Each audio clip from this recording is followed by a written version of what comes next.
What's up, everybody? Welcome back to the Martian and Ozzy podcast. We are back with the last UFC card of 2021. We got a 14 fight card going down from the UFC Apex, headlined by Chris Daukaus versus Derek Lewis. Pretty solid main event. I'm looking forward to that one. And I'm joined by my co host, as always, Ozzy. How are we doing this week, my man? Riding that momentum off of a bunch of great fights last week, including obviously the upset that Pena pulled off. But yeah, I think last week was a really awesome night of fights. I think probably a little bit more value sprinkled across the board there than this week. But you always want to end the year on a positive note, and I think there are some decent contender fights or prospect fights on this card. So definitely ready for it.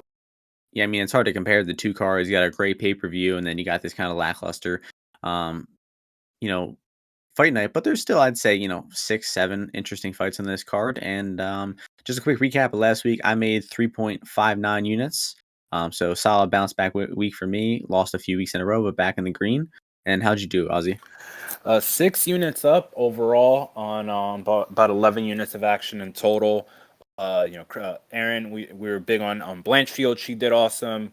I didn't end up tracking bets on Oliveira or Amanda Nunes, but ended up getting both of those Pena. in. And excuse me, yeah, Pena ended up getting both of those in, and Jeff Neal, really really good performance by him as well. So good event to get back on the winning path. I think I dropped almost the same amount the week before, and yeah, good pay-per-view event overall.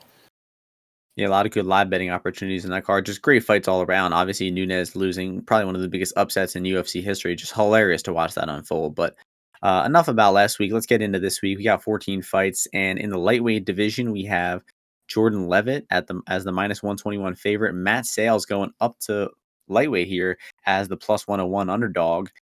And Matt Sayles apparently got really fat in the time that he wasn't fighting. I never saw a picture of this. I don't know if you did, Ozzy, but I heard a lot of chat that he got up to 250 pounds, and he wasn't even that good of a fighter before the layoff. He really struggles with defensive grappling. He's a solid striker. Trains with Dominic Cruz, Alliance MMA. Some solid striking. I think he should be the much better striker than Jourdain-Leavitt. It's just you're trusting Matt Sayles to put up a good defensive grappling effort, and he really doesn't do that too often. So I don't think Levitt is any good. I think his striking is weak. His wrestling, his grappling, all of it is really weak. But I think he should still have the skill set to get it done here, winning by grappling, probably by decision, maybe even getting a sub. So what are you thinking here? Yeah, so Matt Sayles, I didn't really know that he was still on the UFC roster. I thought he was like a casualty or whatever of them just not putting together fights for him. But then he popped up. Obviously, like you said, he's at lightweight now. He just I think the wrestling for him is just too weak for him to give both the advantage of size to Jourdain-Leavitt and the technical ability as well. Once Jourdain does get, fights to the ground, if he is on the offense, he does find and do some things that are a bit more on the, even if they are unorthodox, they do produce finishes for some grapplers. And, I think he does have some good ability to keep guys on the ground. So I'm going to side with him just because I don't think that Sayles has much power on the feet. And then it only takes Levitt getting on top of Sayles a few times in scrambles, which over 15 minutes I think is likely to happen. So at minus 110, I think he should probably be the favorite here. So I'll pick him as well. And I saw Levitt going for some leg locks in his fights. I saw Sayles get caught up in a leg lock exchange in the Kyle Nelson fight. So I honestly think one of our good old leg lock submissions is on the table here. Yeah. And And Kyle that's gonna Nelson took his back too, didn't he? Oh yeah, for a Kyle whole Nelson round. is not a good grappler. No. I mean, he obviously, he got submitted right after that. But yeah, that fight is all you need. I mean, Bryce Mitchell, good grappler, but Nelson, come on. That's enough about that fight, though. Going up to the heavyweight division, we have Dontel Mayes minus 197, Josh Parisian plus 172. What are your thoughts on this heavyweight fight? I mean, this is a weird fight. Like, I've never really had a good grasp on Mayes, and I think that's evident by the fact that I think I bet him when he fought Gane, which is hilarious. Thinking back, that I thought he could beat Gane. He was like 2-1 or 3-1. But against Parisian, I mean, Parisian overall, he comes forward. He has some power in his hands. I think he has some ground game ability, like at least a sliver. That he's not going to get destroyed. I don't think. Downtown Mayes does not have great power in his hands. I don't feel either, and he's not that active. So he had that close fight with Martinez in his last fight. So I think that Parisian is a side at plus money here. I think these heavyweight fights often just taking that plus money on this style of fight and in this like tier of guys is the way to go. So I'll take Parisian to just kind of, I don't know, win like a clinching fight or use his leg kicks or do something like that to win this fight. Maybe a split decision or very close decision. Seems like a good over fight. Over 2.5 is -104. Starts round 3, -116. I mean, that's the better bet. Fight starts around 3, -116. Pretty good bet for this fight. I mean, Mayes is just a fighter. Both these guys are fighters that look like they're just fighting to go the distance. Mayes doesn't put too much power behind his shots, like Ozzy said. He's just kind of content to outpoint his opponents, win rounds, which is a smart style, honestly. I mean, you don't see that too often in heavyweight. And Parisian was getting pushed against the cage, versus Martinez every time Martinez walked forward. I mean, Martinez would walk forward, spam a few punches, and Parisian would just like magnetically move to the cage. So I don't think the guy's got good ring craft. His defense seems virtually non-existent, and Mayes just seems like a lot cleaner striker. So definitely not interested in laying -200 on this heavyweight, but I do expect Mayes to win by decision. So the Mayes decision prop +240, +275, and the overs here I think are good spots. That's going to move us up down to the women's featherweight division. This is a short notice fight that just got moved to featherweight. We have Raquel Pennington as the -175 favorite, Mayes-Chiasson +150. I think Pennington was supposed to fight somebody else, maybe Julia Villa, and that was at 135. Chiasson fills in on late notice. That's why you see the weight class move up. And, Chiasson, I got to wonder, where she's at because she was supposed to fight Ladd. She made weight for that fight, never ended up fighting. And then, who knows what she's been doing since. Maybe she took some time off after that camp. Maybe she's just been training the entire time. But it's interesting to see that they're moving up to 145. That could be a symbol that Chiasson's not in that great shape. Either way, I think that Pennington is just much, much more experienced, much more skilled, and basically all aspects of MMA. Her takedown defense is solid. She's a pretty crafty striker at distance and in the clinch. And we saw in her last fight against Penny, much better fighter than Chiasson. She had some difficulty early on, lost round 1, but never looked lost at all. Came right back and won rounds 2 and 3 for an easy unanimous decision. So Pennington, I just feels like a notch or two above. And honestly, she's approaching playable here at -175. I mean, she's pretty much a decision machine as well. So you might as well take her by decision at +120, +110 out there.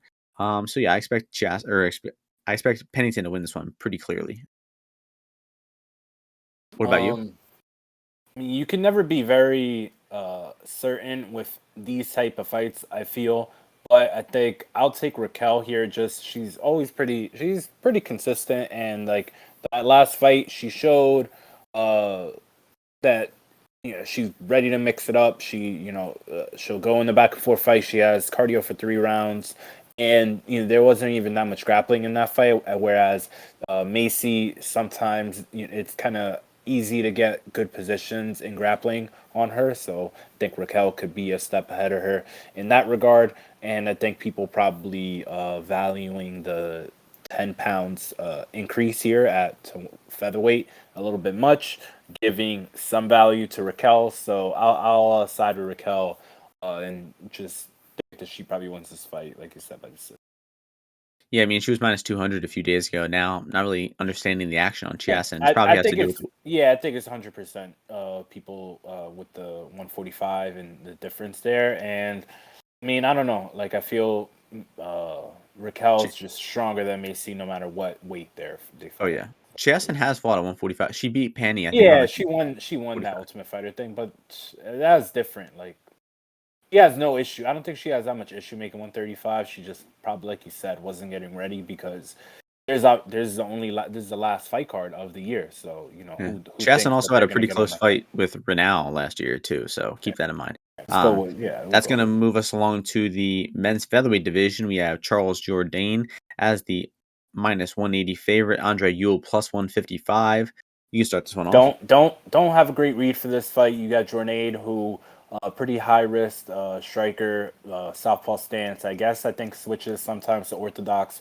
But he kind of chips away at you. We faded him last time when he fought Julian Erosa. Erosa did what he usually does, right? Outpoints him, lands some good shots in and out, goes to grappling, and eventually he catches Jourdain with some jiu-jitsu. Andre does not have any grappling game though. I don't think that he really translates to the 145 division very well either. But I mean, he probably doesn't even barely cut weight to make 145 here. And I think that Jourdain probably just lands the bigger shots, connects with more kicks. So, I mean, Jourdain's the guy. You look at him at -200, and you think it's probably not worth it. But when you think of the style matchup, it does, I think, bode well for him. So I'll pick him here. I don't really, like the odds for Andre at all because didn't even have power at 135, at least to the head. Like he didn't really get any knockdowns and stuff. So I don't really believe in him as a fighter. I think he is out of the UFC after this fight. Yeah, I agree with that. I mean, we've never been high on Ewell, not too high on Jourdain either. I will give an interesting, note about this fight. Jourdain's 6 fights in the UFC, I believe, and he's lost round one in 5 of them. The best fighter he's fought of that list, Andre Fili, is the one time he won round one. So like this guy is just weird. I mean, sometimes he drops round one and then comes back in round two. Same that happened in the Choi fight, I believe. Bow dropped him. The guy just seems chinny. He's extremely reckless, like you said. And I think he's probably going to give Ewell the fight that Ewell likes the best.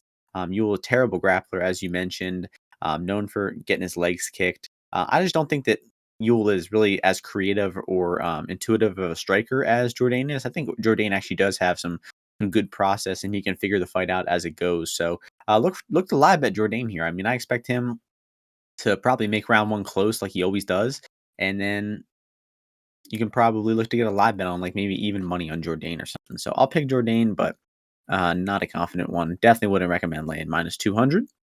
That's going to move us to the women's flyweight division. We have Sergeant Charge Eubanks -170, Melissa Gatto +145.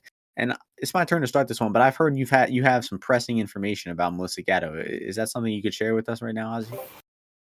No, I don't have it. I don't know. I don't know what you're talking about. No. Okay, right. Okay, well, I'll go back to the analysis for this one. Then Eubanks, I think, is pretty playable at this price. It is at 125. She has bounced back between 125, 135 throughout her UFC career, but surprisingly, she's 3-0 at 125. I didn't really realize that. 2-4 at 135. So she struggles with the bigger women. You never really know how her cardio is going to look. I mean, she won round all 3 rounds, I think, versus Julia Avila. And then all of a sudden she gasses again in one round versus Pennington-Chiasson. So her cardio is always variable, and that kind of makes it hard to trust her as a favorite. Um, but I think she is one of the better top position grapplers in MMA. She has a decent arsenal of takedowns. Gatto did look, massively improved in her one fight against Leonardo, coming off a 3-year layoff. But let's not forget that before that, her most recent fights in 2018, she got taken down and put on her back for long periods of time, and just looks like a dreadful grappler. So it's a good chance that Eubanks just easily takes down and wipes Gatto out here. Gatto probably the better striker, but it's close. Eubanks is going to be throwing hands. She doesn't really have too much offense besides that. Gatto more of like a kicking Muay Thai base. So the striking will be close, but I think Eubanks gets takedowns here and eventually either top games her to a finish or possibly even a decision. Let's see. Eubanks sub +500. We love losing money on that prop, so I might be down to, or maybe Eubanks just Plus how much? Plus how much? 500. Okay. So, this is a fight 125. Gatto. You wanted to say it right, but whatever. Gatto came into UFC. She had a bunch of her appearances canceled. The fact here is, I think that Gatto probably tries to take Sarge down, can't really succeed, and I think she'll strategically just fight the wrong fight that ends up allowing Sarge to win the decision. So now that it's coming in so much, I think just the style matchup here. I understand why people think that Gatto has some ability and is a live underdog in terms of the skills and where the fight's gonna go. But I just think she's not really reliable to win a decision against like a grappler of Eubanks' level. So I'll pick Eubanks here, and I think that she's just probably a little too clean jiu-jitsu wise to get caught in some of the traps that Gatto likes to put out there. Nice. Sounds like we're in agreement there. Moving up to the heavyweight division, Justin Tafa minus 320, Harry Hunsucker plus 270. Doesn't get much more low level than this. So give us your thoughts on this heavyweight fight. I don't have any thoughts, so Cool. I mean, not Tafa the. minus 320 is ridiculous. I mean, I think you either have to take a shot on the dog, Hunsucker, or just not bet this one at all. But there's honestly a chance that Tafa just starches him in round one. I will say Hunsucker did throw some calf kicks in some of his pre-UFC fights, and I think Tafa got his leg lit up by Yorgan de Castro and then ran face first into a punch. So Tafa's just not a guy you could trust at minus 300. So don't think about this one too much.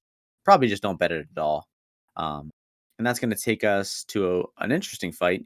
Men's bantamweight division, Raoni Barcelos as a massive minus 350 favorite. Victor Henry making his UFC debut, short notice, plus 285.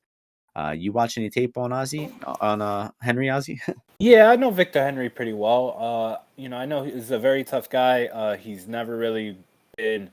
He's fought the best, probably as tier-wise, the best competition you can outside of the UFC. Never really got blown out that much. Is not like an overwhelming athlete, but it's just like competent in a lot of areas. Barcelos obviously, people remember the 10-8 round that he did not get against Valiev.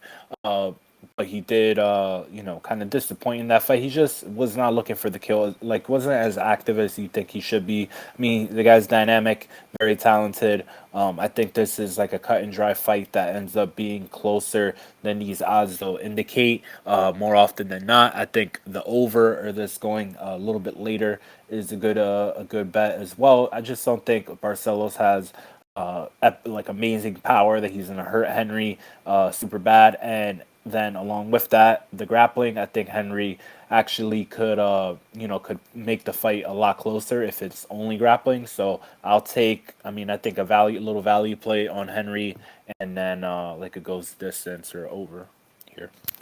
Henry looks like a fun striker. Kind of reminds me of like Tony Ferguson. He's marching forward. He's throwing a lot of front kicks, straight punches, mixing it up pretty well. Don't see a whole lot of defense or technique. But he knows how to come forward. He knows how to put out volume, and like I said, he gets in people's face and lands strikes. Very reminiscent of Tony Ferguson. But he has very bad takedown defense. I saw him get taken down a few times. He got taken down and controlled for most of the fight in his recent loss. It's an interesting because he beat this opponent in 2018. He fought the guy again in 2020, and he lost probably 30-27, honestly. So Henry might be able to make this close in the feet. He's got high volume. He's aggressive. Barcelos kind of known for being a little bit of a low volume power striker at times, so he could make this close in the feet. But I think if Barcelos wants to grapple here, he will hit successful takedowns and likely probably finishes Henry on top. I haven't really seen good things from Henry in the defensive grappling once he gets taken down, laying on his back for long periods of time. And Barcelos has a legit top game. Don't forget how he ran through, I think he submitted Chris Gutierrez, didn't he? Made it look pretty easy too. So I think Chris Gutierrez is terrible at grappling. yeah, but yeah, he's a solid fighter, better fighter than Henry in terms of being proven. But yeah, it Not doesn't really. That's grappling, not in the not grappling. too much, not too relevant. But that should move us on to the middleweight division. One of my favorite fighters, Gerald Meerschaert, as the considerable favorite, minus 230. Dustin Stoltzfus plus 195. You want to start this one off, Ossie? Or is it my turn? No, yeah, you. Okay. So love Meerschaert, not really a guy known for covering his price as a favorite. I mean, the guy is almost never a favorite. He's always being booked in difficult matchups. Probably is one of the biggest money line underdog bets or wins of the year, right? And I mean, he was like plus 500, plus 550 versus Muradov. And he just made that fight close the entire time. I mean, those odds were just so massively off. People were overrating Muradov, and GM3 really got to show some of his underrated skill. I think the guy is a crafty striker. He's not athletic at all, not very fast. But if you watch the Eric Anders fight, like you see him, he has a concept of defense. He knows how to roll under punches and come back and counter. You saw him outstrike Duran, win pretty bad, snatch up a sub there, and he's great with submissions on the ground. So Stolfutz, on the other hand, not too impressed with him. I mean, I thought the guy had some potential before coming into the UFC, but clearly he was just fighting bad fighters in Germany. And now that he's, fighting better competition, he's struggling immensely. His striking, again, slow, not really seeing much consistent high output from him. And he can be taken down. He's not a great defensive grappler. Um, Vieira just, was able to submit him. But he made that fight pretty close against Vieira, if I recall. I mean, I think Vieira won round one, Stolfutz came back and won round two, and then Vieira got the back take and the sub in round three. So Mearshart should be good to win here, but minus 230 is not a price you play him at. I did see FanDuel is offering Mearshart by sub or decision minus 140. So I think the difference between It's minus a 140. trap. It's a trap. Well, you think he's going to knock him out? I don't know, man. I mean, looking at this fight, I'll tell you, losing to Daukaus and Vieira, not great, but the Daukaus loss, the only reason that one is like particularly concerning because it just looked, I don't know, he looked out of his element, did not look on the level of Daukaus, but then came out against Vieira, was much more active, was coming forward with punches, got bloodied up, and kind of fought through that as well. Against GM3, I think these guys are gonna meet head on a bunch of times. Dustin relies on his chin a little bit, and GM3 is able to land the left hand often. So I mean, early on, I did want to say I was kind of just like, oh man, the fight that is gonna break out. GM3, he's gonna win that kind of fight, just way more often. Now thinking about it more, I don't really want to get involved. Maybe if you think that if you're higher on Dustin, you play the over, just kind of like fading, him getting finished by GM3, but always sweating in a GM3 fight because that's what he fucking does. So. Yep, sounds like we're on the same page. Pretty fun fight next. Two pretty beloved fighters. Kicking off the main cards, 8 fights down, 6 fights left. We're flying through these fights. Featherweight division, we have Cub-Swanson as the minus 190 favorite. Darren Elkins plus 165. Interesting matchup here.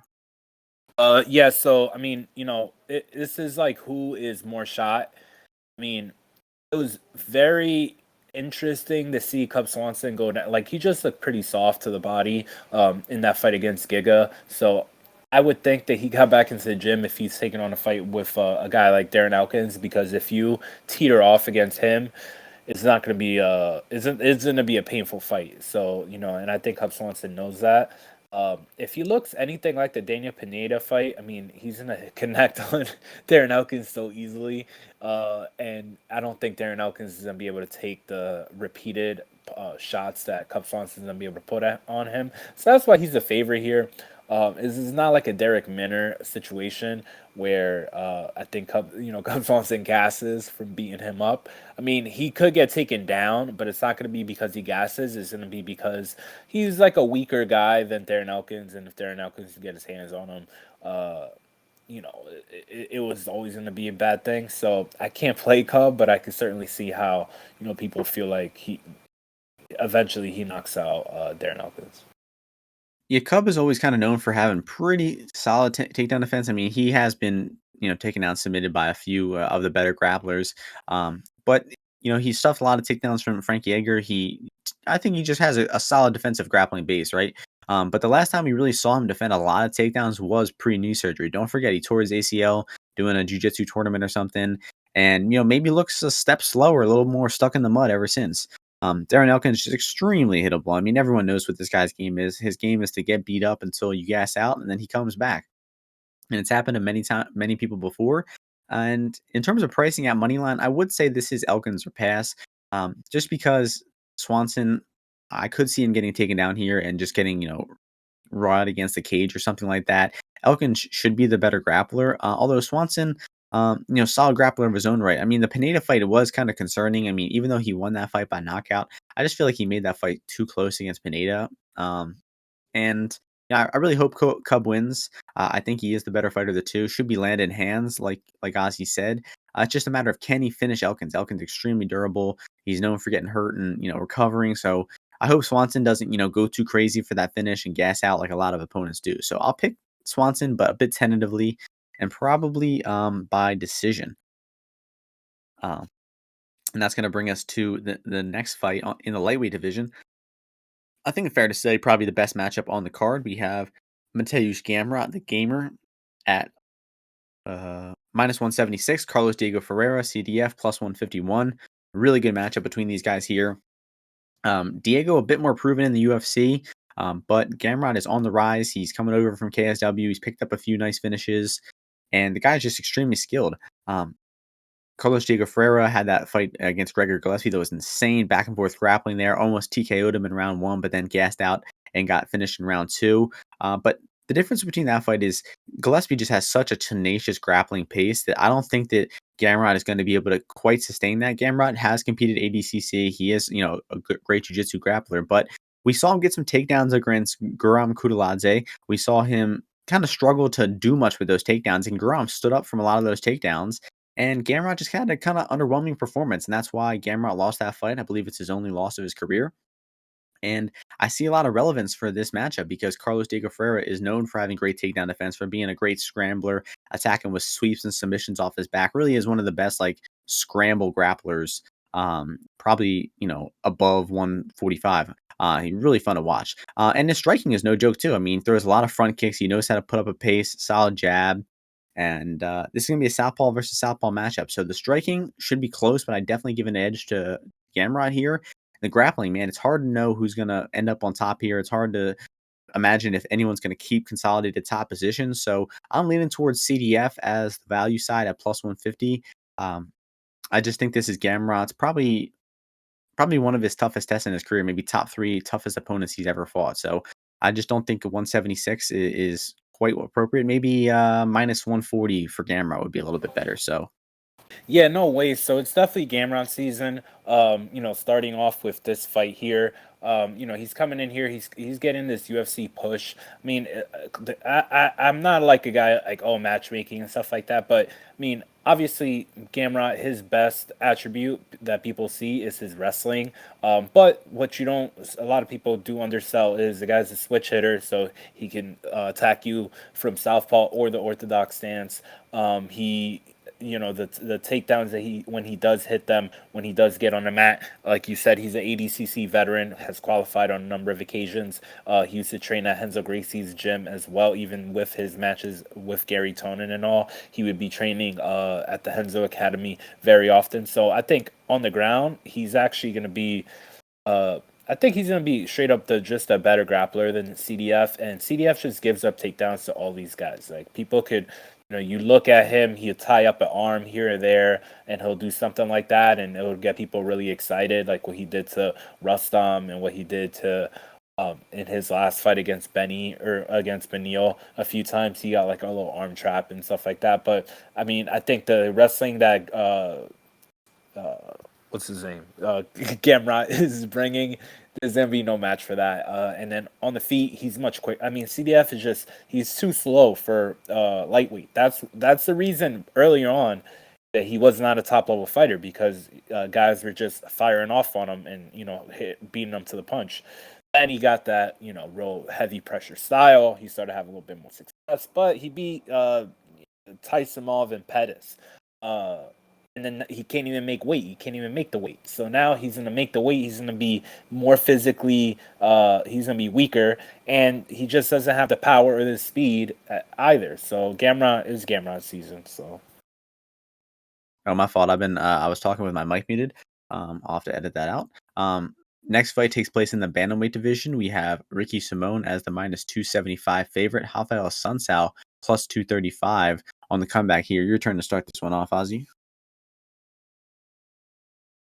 What are we thinking? You're muted. I guess I'll start then. You good? Yeah. Sorry about that. So Assuncao-Simon, another fight. I guess they're looking to see where Simon's level is. Assuncao, though, I think he is a quick enough guy on the outside that it's going to take Simon a little longer to get into his wrestling than you kind of saw in that a few of his last few fights. I think the Kelleher fight is a good example, but it'll just take him longer because the Southpaw striker goes to the body well, and I think has is in the give him more trouble cutting off that closing that distance. Sorry about that, closing that distance. But I don't really like Ricky Simone as as a 3-1 favorite. That's tough for me to get behind. We've seen him get just like fights just go out of control and you don't really want to be holding that with a veteran like a Assuncao in the third round, even if you think that the cardio difference is big. I think I would be definitely sweating if I had a money line ticket on Ricky and it's 1-1 going into round 3. So yeah, that's how I feel about it. So Simone puts up a pretty solid pace. The guy's obviously a wrestler looking to hit upwards of 10 takedowns a fight. Striking, developing a little bit, but still not too high level. And Assuncao, very underrated striker throughout history. Counter puncher, solid boxer. Just an underrated fighter. Honestly, he is getting towards the end of his career. Hasn't fought in a year and a half. Coming off that not bad knockout to Cody Garbrandt, and I just feel like Garbrandt is a fight that he could have won if he were 2015, 2016 Assuncao. So it's just showing that Assuncao is taking some steps backwards. But in terms of thinking who I want to beat Ricky Simone, I'm thinking of a guy like Rob Font who can get taken down, but once he gets up from that takedown, he is just amazing at throwing volume, getting in your face, and he knows that he has to make up for that time on bottom. Assuncao might get taken down here, might escape, but he's kind of, a counterpuncher. He's not known for throwing the highest level volume. And I think he's going to, even if he escapes some takedowns here, defends some shots, avoids bottom position, I still think the sheer output and aggression of Simone is going to be hard to overcome. So a Sunsour pass for sure, and no way you could be laying this near 3-1 on Simone.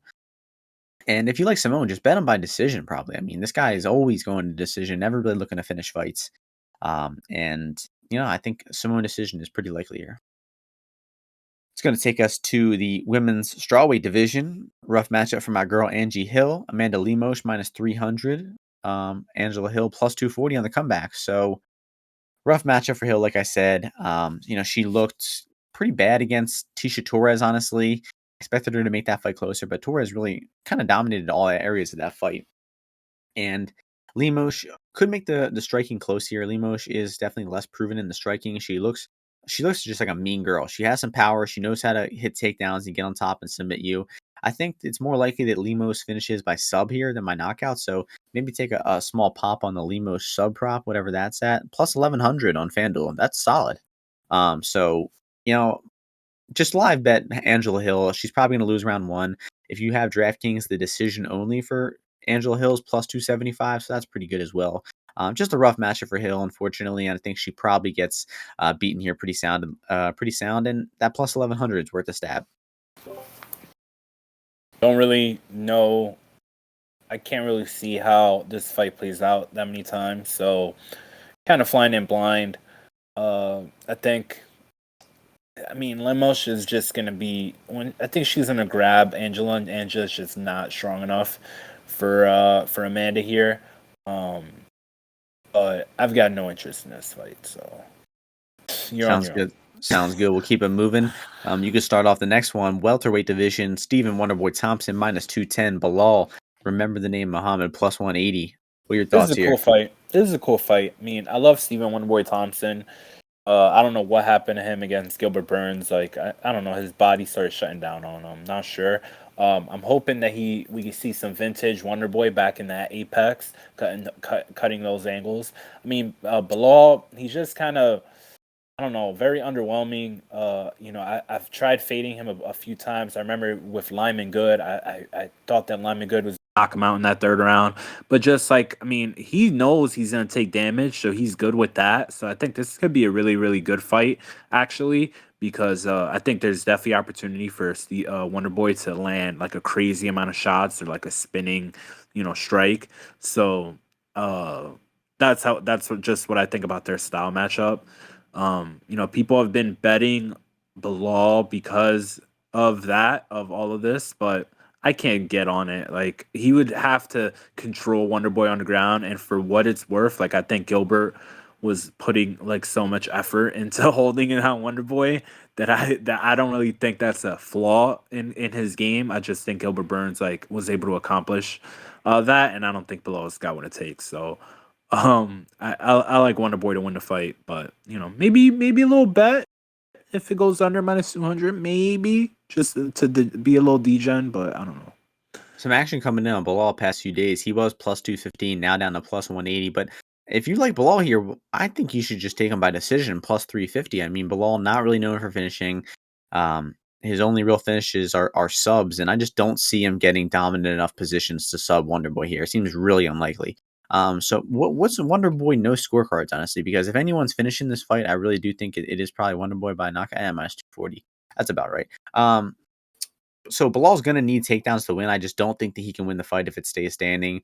Thompson is still sharp enough, still athletic enough to be able to outstrike him. I mean, just look at the Jeff Neal fight. That was only 1 year ago. We saw how good Jeff Neal looked last weekend, and then we saw how easily Stephen Wonderboy Thompson shut him down last year. So Wonderboy should be pretty safe to outstrike Belal here, and I don't think Bilal's takedowns are really good enough to really consider it a legitimate path here. So I'll take Wonderboy as well. If there's any finish here, it's going to be Thompson knockout. What the odds on that? Plus 300. Pretty bad odds.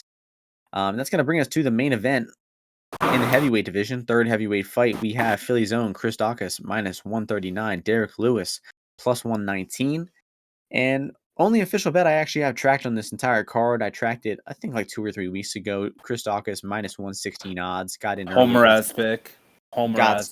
Got some nice CLV there. I just want to remind you guys, I think that Ozzy picked Derek Lewis to beat Cyril Gane last time. So just take that. I did not. Let the record show I did not. Okay. I think we did.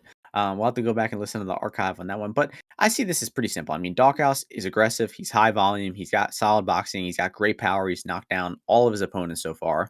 And Derek Lewis is the same fighter he always typically is. He's pretty much knockout or bust. He's not very high volume. And he's just looking for that one knockout shot, that big overhand uppercut. And I just don't think that he's going to be able to land it on Daukaus here. I think Daukaus is too active. He's too solid in the boxing. I just think Daukaus is kind of going to light him up, honestly. Another thing about Lewis is that he's been looking less and less durable. The Curtis Blades fight, I thought he was getting kind of disturbed with the shots there. Just looked completely terrible against Cyril Gane. Just didn't really have any smidgen of hope to win that fight. And I just think that he's, Any what? I didn't have a smidge. I don't even know. A smidge of a chance to win. So I just think that, especially to the body, Lewis is very weak to the body. Not as especially weak to the head, but I just think Daukaus is going to trap him in the small cage, light him up with punches, and probably drop him and finish him here. So Daukaus knockouts the pick in the first 2 rounds. Yeah. I mean, Chris Daukaus, so he's there to be hit, and I mean the worrying thing about betting Derek Lewis is like he quit in that Cyril Gane fight. I don't know what happened. He could have kept going, but you never know. Like now here, like is that gonna be the case again? I mean, Daukaus is gonna be so much faster than him. So, but I think that Derek Lewis could spook him if he just like throws down on the counter in a few different times, because I mean he's just like 40 pounds. He's gonna be like 40 pounds bigger than him.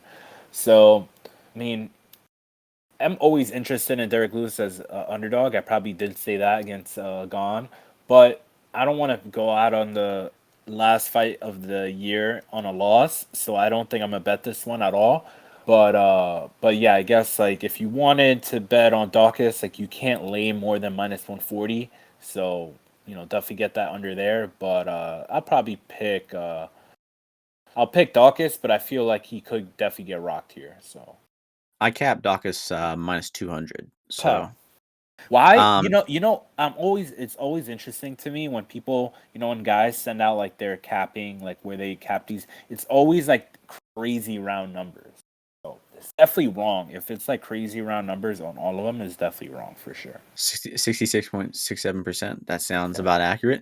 And we didn't officially do our parlay on the podcast last week. Some viewer tweeted us and said you guys didn't do it. We did tweet out that I take Aaron, Ozzy takes Neil. So that did win at around 3-1 odds. Both were underdogs. So nice win there. But unfortunately, we didn't really mention it on the podcast. But in terms of our lock of the week parlay, I'll take Daukaus for mine.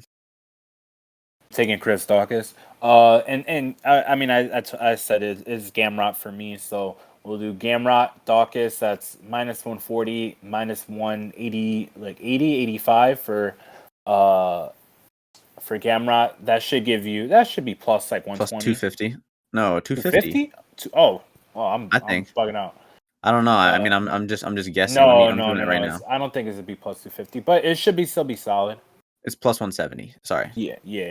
Okay. So yeah, sounds good. And we'll keep posted. Might do a recap podcast at the end of the year. We have 3-week breaks, so that is gonna conclude the podcast for the year, man. Ozzy, we did it. We did like what 18 fucking weeks in a row or something like that.